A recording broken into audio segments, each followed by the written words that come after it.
grupos como Cristianas por el Derecho a Decidir, que tanto ha hecho por el caso de Belén, lo que buscan justamente es abrir eso. De repente un caso que se presentaba como aborto, ahora empezamos a ver toda una problemática y aparecen los médicos, aparece el director del hospital y empiezan a dar explicaciones de qué fue lo que pasó. Bueno, ahí tenemos un fenómeno. Ese es el fenómeno sobre el cual vamos a trabajar como operadores jurídicos. Bien, entonces, como parte de esa descripción, una de las primeras cosas que tenemos que saber es el nivel de la cantidad de abortos que se practican, ¿no? Y estamos hablando de 500.000 abortos por año, ¿no? Es por lo menos las asociaciones y por lo menos hasta el año pasado eran los datos que pasaba el Ministerio de Salud. O sea, sobre un nivel de 500.000 abortos se calcula que mueren 50 mujeres directamente por abortos y 500 y 100 por año por intervenciones que tienen que ver así ginecológicas. O sea que posiblemente que no se pudo derivar que efectivamente fue por un aborto. O sea que tenemos un índice muy alto, tenemos una problemática alta. Y aunque fueran menos, digo, nosotros necesitamos saber quiénes son esas mujeres criminalizadas. O sea, necesitamos incorporar, y eso es lo que hace un nególogo en la introducción de un discurso, de poder ver cuáles son las características de este sustrato de conducta, de cuántos abortos estamos hablando, de quiénes son las mujeres que son criminalizadas, porque tienen esas características, entonces que tenemos mujeres que son mujeres muy humildes, madres de varios hijos, o que son mujeres humildes. Incluso creo que si limpiamos un poco el discurso y la honestidad del discurso lo permite, toda la clase media tiene grandes posibilidades también de verse involucrado en este tipo de prácticas. Obviamente todos sabemos perfectamente dónde y cómo poder acceder a este tipo de prácticas y sabemos, de acuerdo a las condiciones económicas, que es una problemática propia de la clase media, si podremos acceder a una práctica de aborto o no. No es lo mismo una adolescente que cuenta con el apoyo de su familia de una que no. Digo, no es lo mismo una alumna universitaria, si efectivamente cuenta con los recursos para hacerse un aborto de Santa Fe y Callao. Bien. Un análisis sobre todo también sobre lo que es la posibilidad de esta libertad reproductiva, ¿no? Que es lo que sucede que nos permite discutir el saber quién es la mujer que está siendo criminalizada. La posibilidad también de discutir acerca del proyecto existencial de estas mujeres y de la condena que significa un aborto, llevar adelante un aborto. Llevar adelante la condena existencial que significa las dos cosas, porque esto también es, y acá somos tanto las mujeres como los hombres, que acompañando a sus compañeras sienten también lo que puede llegar a ser transitar por un aborto, digo, por la angustia, no para cualquiera es una intervención sencilla. Esto de también hablar de estas prácticas, de esta liviandad de poder hacer este tipo de intervenciones, es algo que no tiene comprobación ontológica. Y para esto nos sirve poder manejar el lenguaje y abrir el discurso de lo jurídico. No hay una comprobación ontológica de que sea que efectivamente haya una expansión de este tipo de prácticas. Bien, este análisis que me interesa y que ya lo introduje de qué es lo que pasa con respecto a los médicos, me interesa señalar también, y que necesitamos saberlo en el análisis de nuestros casos, qué es lo que pasa con la persecución que se ha hecho contra los médicos que practicaron los abortos no punibles. Por ejemplo, en la provincia de Tucumán hubo toda una persecución vía redes de comunicación, incluso se intentó iniciar una acción para impedir un aborto no punible que había sido autorizado. O sea que hay actores sociales que intervienen de modo activo, no es algo que no se sigue discutiendo y que no hay todavía intereses alrededor de esto. Sigue habiendo este tipo de presentaciones.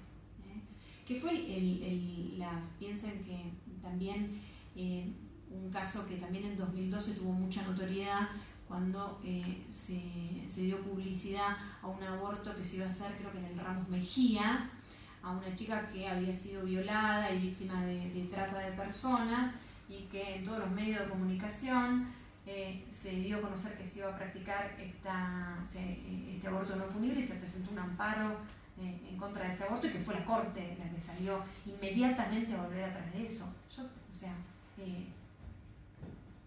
creo que es necesario sobre eso una problematización sobre estos efectos, ¿no? de las consecuencias que se generan en estas mujeres.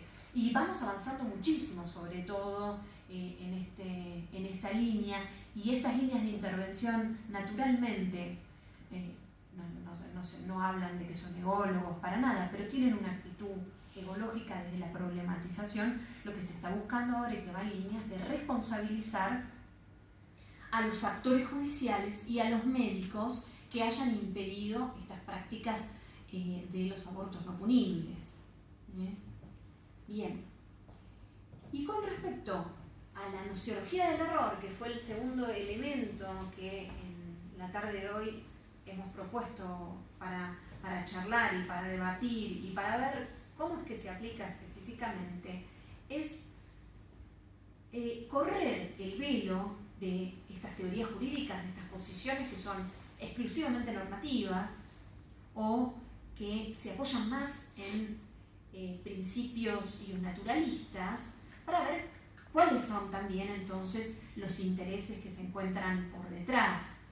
Entonces, hay un desinterés total por la condición de estas mujeres pobres, y sobre eso se enarbolan las banderas del derecho a la vida, cuando, si hacemos una comprobación empírica de acuerdo a un análisis ontológico, descubrimos que si de 500.000 abortos que se practican por año estamos criminalizando a estos que estamos mencionando, y siempre las víctimas o las que son acusadas, en este caso las supuestas delincuentes, siempre tienen las mismas características, bueno, es para sospechar un poco, ¿no?, de este tipo de posiciones. Y acá hay un interés de clase, obviamente.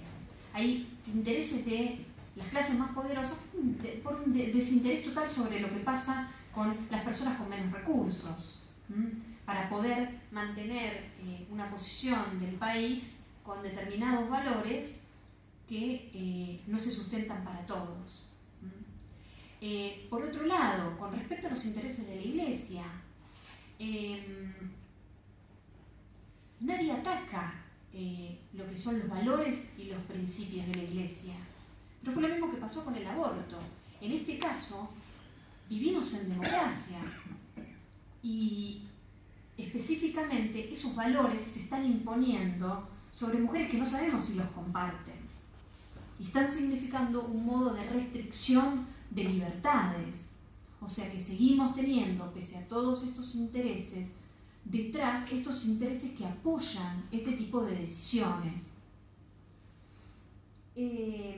Y hay algo que me parece que tiene muchísima actualidad, y que es la inoperancia del sistema judicial, de toda la maquinaria judicial.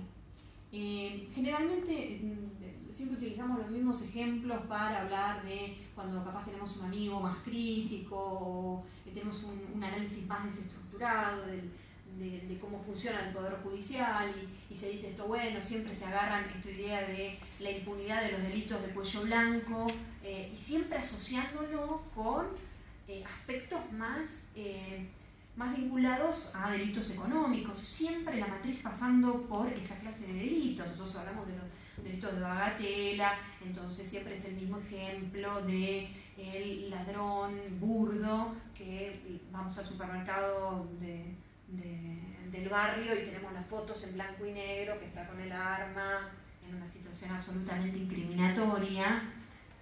Y sin embargo, estos ejemplos de las mujeres que entran por las guardias, digo, el caso de Belén es una chica de 27 años, no se utilizan como ejemplo. Y sin embargo, vuelven a ser muchísimos de los casos que tramitan en el Poder Judicial, muchísimos de los casos que ocupan los recursos del Estado.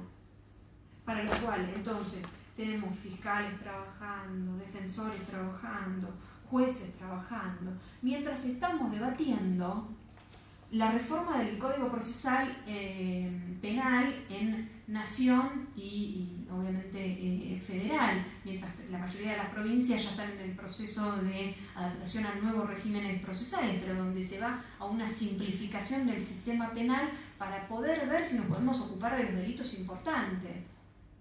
Y me parece que justamente la pregunta que nos habilita la nociología es qué intereses hay detrás en el Poder Judicial más arcaico, más enquistado, de seguir persiguiendo esta clase de delitos.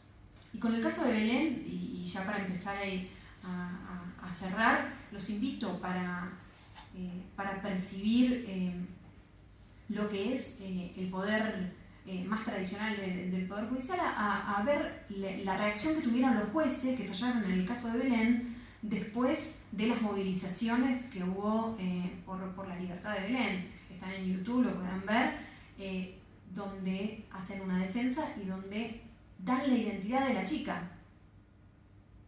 O sea, lo que se trató de perseguir durante todo el proceso se publica en todos los medios de comunicación. O sea, explíquenme qué es lo que hay detrás de eso. Justamente hay un interés de que no haya cuestionamientos sobre, que no se problematice, que no se abra la discusión cuando es parte de lo que ocurre, sobre todo para los que entendemos el fenómeno jurídico como un fenómeno más complejo. Bueno, entonces, estas dos herramientas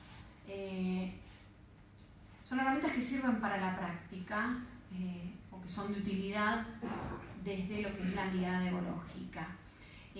Pero va la teoría egológica, y que es lo que en el banner del comienzo estaba como TEGO, que es la abreviatura que utilizamos para referirnos a la teoría egológica, que es lo que busca, es un cambio de acción, un cambio de modo de estar en el mundo y de entender nuestros casos como operadores judiciales. Es la herramienta de la ontología y de la nociología del error las que nos permiten, según Cosio, poder descorrer este velo de la ideología detrás de las teorías jurídicas y podernos acercar a la verdad, problematizada, ¿no? Por supuesto, pero acercarnos a la verdad, y la verdad como un camino de lograr un mundo mejor y acercarnos a un mundo más justo, un mundo de entendimiento societario, una solución de un caso que no busque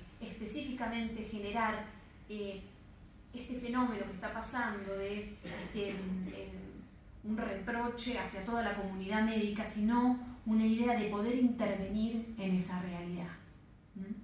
Bueno, esas son más o menos